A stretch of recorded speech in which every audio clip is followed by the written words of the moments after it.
Salam sejahtera jemaat yang saya kasih dalam Tuhan Yesus.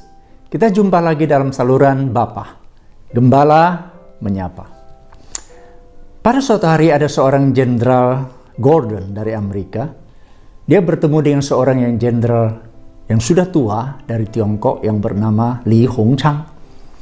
Setelah bertemu dengan jenderal Tiongkok yang tua ini, mereka berbincang-bincang. Lalu jenderal Gordon bertanya kepada jenderal yang tua dari Tiongkok ini, menurut Bapak Jenderal, bagaimanakah engkau membagi jenis manusia yang ada di dalam dunia ini? Lalu sang jenderal tua ini menjawab dengan begitu filosofis. Dia berkata, di dunia ini ada 3 jenis orang.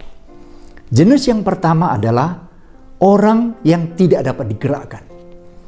Jenis yang kedua adalah orang-orang yang dapat digerakkan. Jenis yang ketiga adalah orang-orang yang menggerakkan orang lain. Wow, sebuah penggolongan yang luar biasa, bukan? Jenis orang pertama yang tidak dapat digerakkan adalah orang-orang yang pasif. Bahkan orang-orang yang apatis, tidak mau tahu begitu. Bagaimanapun engkau menasihati dia, mendorong dia, mengajak dia, dia tidak mau tahu. Seolah-olah dia hidup dalam dunianya sendiri, maunya sendiri, semau gue, seperti itu kira-kira. Tapi jenis orang yang kedua adalah yang bisa digerakkan. Artinya tak kala kita nasihati, kita ajak, ya, dia mau ikut bersama-sama. Namun yang luar biasa adalah jenis orang yang ketiga. Dia bukan hanya bisa digerakkan, namun dia juga punya kemampuan untuk menggerakkan orang lain. Nah, saudara yang saya kasih dalam Tuhan Yesus, engkau termasuk jenis orang yang mana?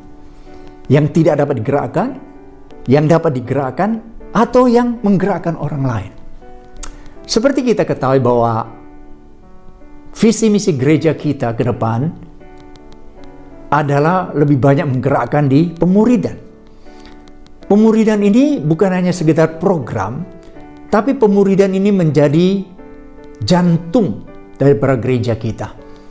Core, inti, sesuatu yang harus kita kerjakan di tahun-tahun mendatang. Untuk itu, saya berdoa supaya jemaat kita, yang pertama, bukanlah orang yang tidak dapat digerakkan, tapi adalah jemaat-jemaat yang bisa digerakkan untuk melakukan sesuatu, khususnya ikut ambil bagian di dalam pemuridan ini. Dan tentunya, saya berdoa, setiap jemaat Tuhan adalah orang-orang yang bisa menggerakkan orang lain. Percayalah, tak kala kita semua ikut terlibat di dalam gerakan pemuridan ini, maka ini akan menjadi sesuatu yang sangat luar biasa. Setiap jemaat akan diperlengkapi untuk melayani dengan lebih baik, yang pasti terlebih dahulu hidup kerohaniannya, dasar-dasarnya akan dibangun dengan lebih mantap. Sehingga itu menjadi sebuah kegerakan yang luar biasa. Ingat, dengan 3M gerakan pemuridan di gereja kita. Menjadi murid, memuridkan, mengutus murid. Kiranya Tuhan memberkati kita semua. Amin.